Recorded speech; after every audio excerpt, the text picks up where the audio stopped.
«Здравствуйте!»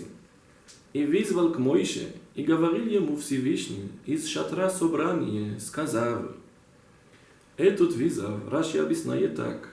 На всех речениях и приказы предшествовало специальный вызов, расположение, которое используют ангелы. И показалось открытую связь между евреем и Всевышним, когда была божественность в храме.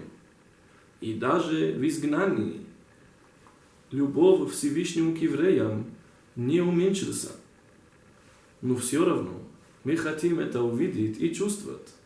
Для этого нужно показать привязанность к другому еврею, помочь и почувствовать, что пока его другу нехорошо, ему тоже нехорошо. И такой любовь будет открывать любовь Всевышнего и полное освобождение. Шаббат шалом и Машиах сейчас.